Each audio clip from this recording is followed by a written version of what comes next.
Hello, beautiful souls, and welcome to another week of your astrology forecast. This is for the week of August 11th through 17th. First things first, I want to thank my Patreon members. Thank you so much for your support. I was able to pull it off. I did all 12 zodiac signs and the forecast for your month of August. And I was able to create little clips to share with the rest of the collective on my TikTok and YouTube. So if you want to watch the entire August forecast, you can join for $10 a month. I also have a tier for, I think it's $5.55 to support this weekly astrology forecast. So thank you again. And I am also teaching astrology one-on-one.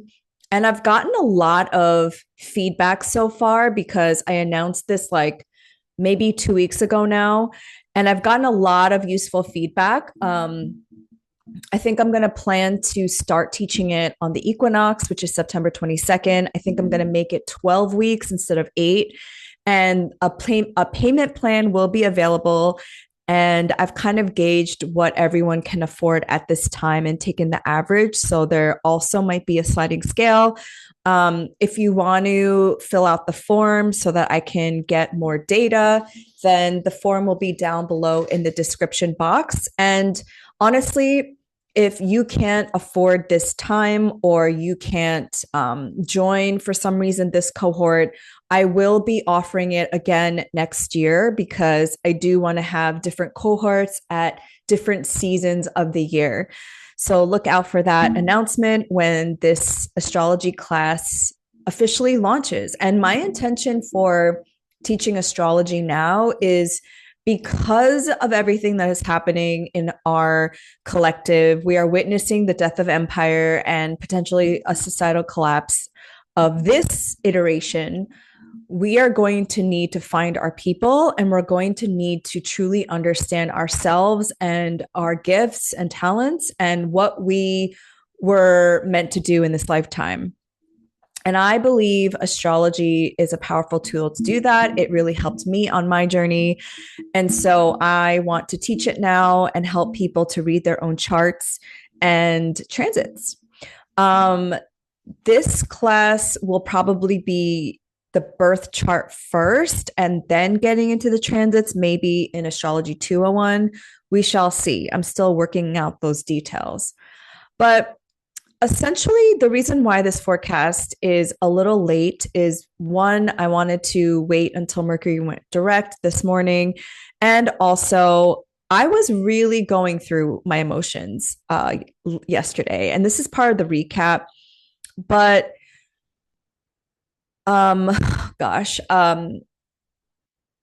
Israel targeted and murdered 5 members of the Al Jazeera team, the remaining journalists on the ground in Gaza City. And this is a part of their final solution that they officially announced on August 8th. Their cabinet, the Israeli cabinet, I guess, voted on fully taking over Gaza and taking full military control over Gaza. If you don't understand why this is such a big deal, I highly recommend you read books about the occupation that is happening over Palestine in the last 80 years, starting even before 1948, but like the Balfour Declaration when the British gave away Palestine essentially to the Jewish people after World War II during the Holocaust, and how the Gaza Strip specifically has been under a blockade. So this is what's happening today, has been an ongoing attempt as Israel to fully occupy the land that is known as Palestine. And so enacting their final solution in Gaza, they targeted and murdered the 5 remaining Al Jazeera journalists because what is coming next, they didn't want to be broadcasted. They didn't want people to see, right? It's very apparent their motives. Now, this is not something new. This is what the US government did in Iraq. And we all know how that went. So that happened yesterday on August 10th. And the same day, Trump deployed the National Guard in DC. These two things happening in tandem is called the Imperial Boomerang, when the a government employs violent tactics abroad and they bring those same violent tactics here at home. This is to defend what they just did to people abroad. So I just did an Instagram video about this because I do think it is Mercury going direct and Mercury now changing directions, right? And it's opposing Pluto, which is exposing the control over media and the ability for us to know the truth through the journalists on the ground in Gaza. And Anaz al-Sharif was one of the journalists that was murdered, and I've been following him since I've known who he was since October. He was one of the main journalists, and it was last year during the ceasefire when he was able to see his family again and hug his family, that I was just so relieved for him. And then to see him be martyred like that was just so heartbreaking. And he was born in 1996 in Jabalia refugee camp. He's only known the occupation and blockade of Gaza. This is all he's never known. And they've been sharing his story on Instagram. The community has been sharing his story on Instagram, and he's dreamt of being a journalist since he was a little kid. And I just was thinking about that last night, how so much of what he felt called to do in this lifetime was to tell the truth of his people.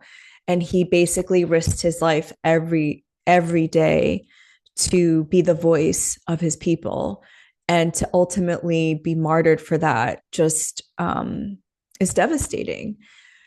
And I see why when I read my clients' charts and I say things like, this is ancestral, why some of us hide, why some of us know we have this bigger purpose, why we're meant to show up, why we're meant to be seen, but our human triggers come in and we want to like hide away, and we don't want to be seen, is very ancestral. It's like, if you are seen and you speak the truth, you might be unalived, essentially.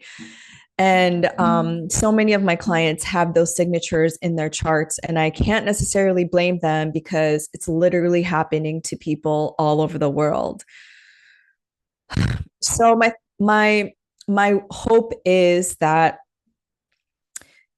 this just awakens more people. And I honestly don't know why it takes this level of devastation for people to care, because again, I feel like I say this every week, that it shouldn't take seeing other people be murdered for us to care. But the fact that this is done with US tax dollars, subsidizing the healthcare of Israeli citizens, and essentially like giving them the life that a lot of us would want, which is universal healthcare and 2 passports. The fact that like international law is supposed to protect all of us, but clearly international law means nothing to the US and Israel. It should really terrify people that they're able to do this like this. And also the fact that Anas al-Sharif had over 1 million followers and he was still murdered. Like that should really be worrisome for a lot of people. And at the backdrop of this, I spoke about this last week. There was a grand air trine, which I said was very helpful for people to speak up and for people to show up in their community and to use that energy for activism. But how it was used by the technocrats was on August 7th, Meta's update, their recent update, including a maps feature that enabled people to see your location. And obviously, this is very worrisome because if you do speak out and if you are an organizer or you're, you know, resisting, anybody can find you and take you out. And that was very concerning. On the same day, Apple announced an additional $100 billion investment in US manufacturing. And it was so bizarre seeing Tim Cook, the CEO of Apple, at the White House with Trump. I was like, and this is in addition to the 500 billion announced in February. Now, 500 billion is just crazy, like amounts of money. Um, and the fact that Apple has that much money, first of all, free Congo, right? Like that money should belong to some of that money belongs to the Congolese people. And they are literally also going through a genocide for cobalt and coltan, the minerals to create Apple devices. So I just thought that was wild. On August 8th, Israel announced that they would take full military control over Gaza. And yeah, that is basically them just being like, we're going to do the final solution, kind of like how Nazi Germany also had the final solution, which was the Holocaust. Very concerning. Like I mentioned yesterday, there was obviously an attack on journalists as Mercury was stationing to go direct. However, on a more positive note, there was an announcement that the Global Samud Flotilla was going to launch on August 31st, with support from over 44 countries around the world. Now, I made a prediction back in June when the first flotilla was not successful, or it wasn't successful in the way of it landing on the shores of Gaza. But I did say I'm predicting that when Jupiter is in a better position in Cancer, there's going to be more flotillas that are going to join this cause. Gosh, there was probably so much more that happened, but honestly, I was having news fatigue and just needed time to like enjoy life a little bit. On the day of the full moon, I went to the beach. I had a really nice time with my friends. It was difficult though, because I had to let go of a friendship on that day as Mars was opposing Saturn. And I remember I did get into an argument with some people about just like not seeing eye to eye on a couple of topics. So that day was really rough. I remember, because in the backdrop of that, like there was a lot of tension in the air. These are cardinal signs, Mars in Libra, Saturn, Neptune in Aries, Jupiter and Venus in Cancer. These are very active placements for all these planets to be in. And I have so many cardinal placements. So I just remember feeling like, and Mars was exactly opposing my sun. So I just felt really irritated. And I just was like, I either need to punch somebody or I need to run. And so I've been running again. And I've been, yeah, just like working on my health and my physical health and feeling all of the grief and the rage and the all of the tumultuous feelings that one would feel at this time, and constantly transmuting it and constantly transmuting it. So personally, I was really feeling these transits. And also, I watched K-pop Demon Hunters finally on Saturday. And I want to do a whole separate episode about how many similarities I found with the K-pop Demon Hunters and Sinners. Have y'all watched either one of these movies? Like, they are brilliant, but I was like, wow, okay, this is reinforcing what I was feeling with Sinners is we are tapping into art and creativity as a way of a transmission to people's remembering and reclaiming. All right. So the actual forecast for this week is really lovely. I think the middle of August is going to be probably the sweetest personally. I don't know, again, collectively, like I mentioned last week, I said something was going to go down between the US and Is Not Real because they have cardinal placements, and Mercury is going direct on Is Not Real's moon. So I was like, something's going to go down and it's not going to be pretty. But personally, I would say this week is really sweet. So August 11th, which is today, Saturn retrograde in Aries will sextile Uranus and Gemini at 1 degrees. Saturn sextile Uranus is about breaking free of some old paradigm. Saturn has fallen in Aries. Saturn is this cold, detached planet that wants to think of things long term, right? It's the structures of our life. But Aries is a sign that's ruled by Mars, which is hot, and you know, Aries thinks about like the now moment. So Saturn retrograde in Aries might have made you reflect on like what structures are you trying to co-create right now. How do you think about time even? Like, are you somebody that waits for things, or you see things in like 5 to 10 year increments? Or are you an Aries like me and you're just like, faffo, fuck around and find out? I like the time is now, you know?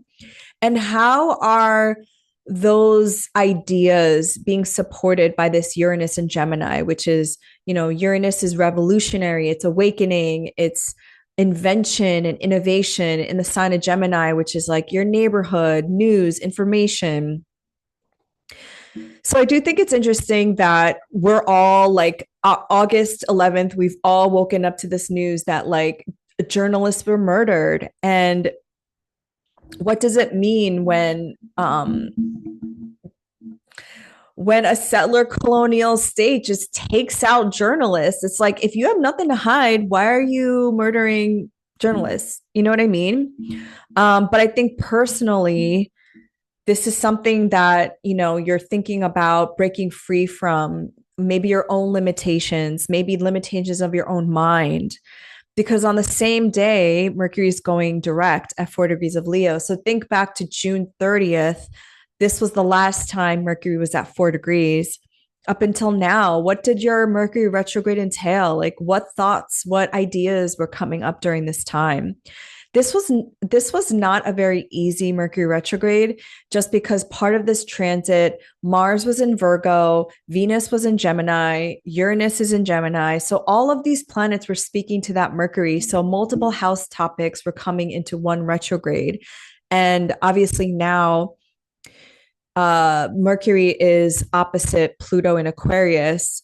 It's a 2 degree orb, which I think is still close enough to where, you know, the Mercury going direct is opposing Pluto, you know, power structures. How are these apps? How are like these apps suppressing our voice and telling the truth and learning about the truth? That's very Mercury opposed Pluto. Some of you might have like discovered something or been privy to something, especially post full moon in Aquarius. On August 12th, I've been mentioning this like all month. The most exquisite transit of this month is Venus in Cancer conjunct Jupiter in Cancer at 14 degrees with Sirius, the star.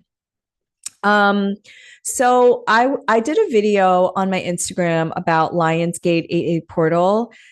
The Lionsgate 88 portal idea is more of like a new age concept because um I think what it really is about is the heliacal rise of Sirius, right? Heliacal rise, the sunrise of Sirius, and it being conjunct to these two benefics, Venus and Jupiter, is very, very magical and auspicious. Um, I would caution against doing magic on like random Gregorian days, like 8 8 or 4 4 or 5 5, because you never know what the astrology on that day is actually inviting you to. So on the actual 8 8, that was a very difficult day. That was the Mars opposing Saturn day.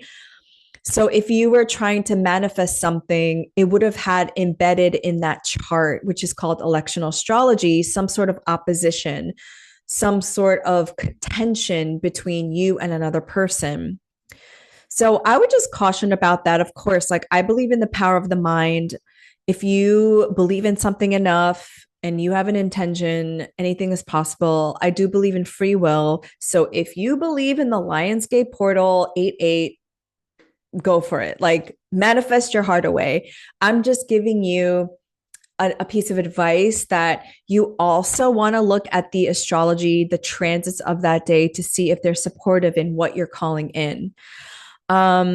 So going back to August 12th, this is a beautiful day because when the two benefics come together, this is really lucky. You know, this is the kind of transit that astrologers look out for.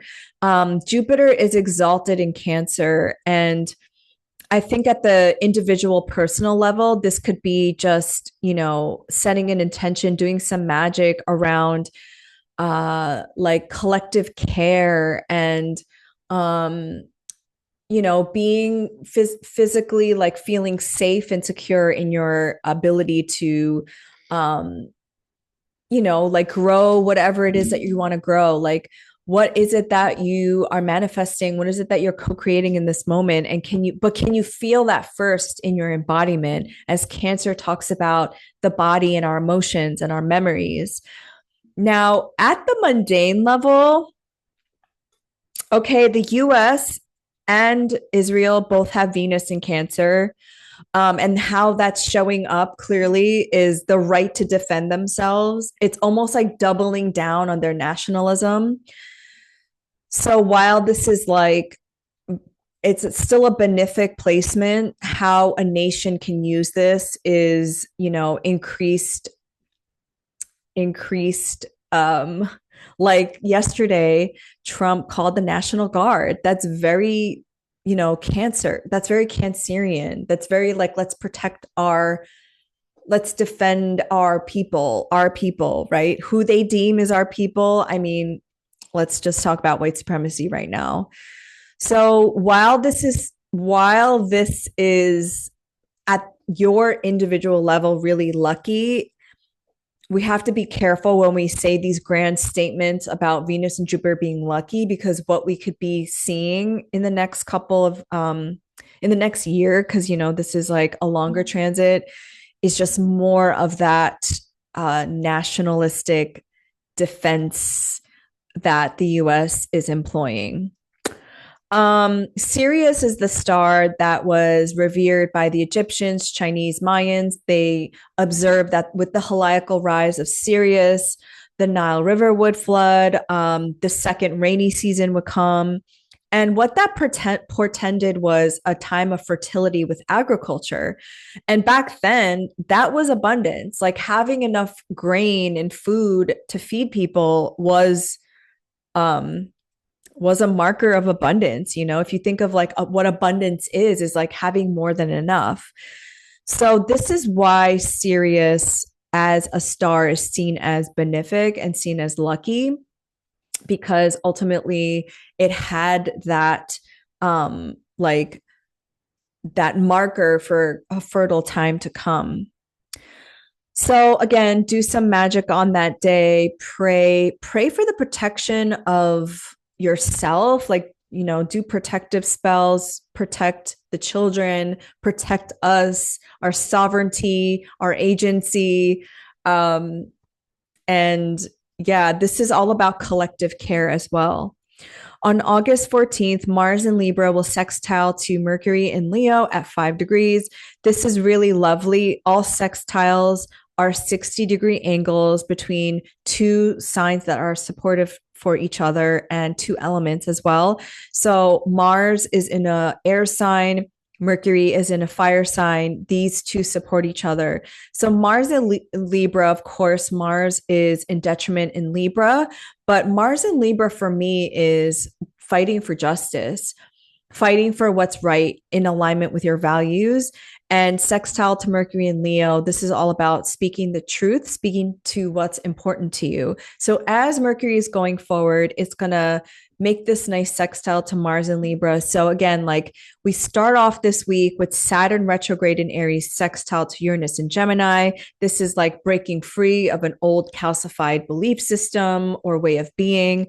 And then Mars and Libra sextile Mercury and Leo is like maybe you feel called to share, to take direct actions, speak your truth, start sharing, whether it's speaking or writing. But again, I feel like the times are calling for us to not be afraid to speak up. And all of the energy of this week is kind of saying that because they're very supportive for that. On so on August, when is it? August 22nd, 23rd, when we go from the sun entering Virgo, then the very next day, there will be a new moon in Virgo. So we are going from a full moon to a new moon. So the moon is losing its light. We're decreasing. We're going through a waning phase of the moon. So we're trying to like edit out. We're trying to release things and let go of things that no longer serve us. So as we're going through this week, you can think of it that way. Like as we're retracing steps of our Mercury retrograde since June 30th, we're reflecting back on what that retrograde meant for us and kind of releasing those stories that we held onto that held us back. And maybe in our mind, as Mercury will go out of its shadow later this month, we're going to form a new story about ourselves. We're going to show up in a different way. So that's all for me. Thank you so much for your support again. I will see you next week. Bye.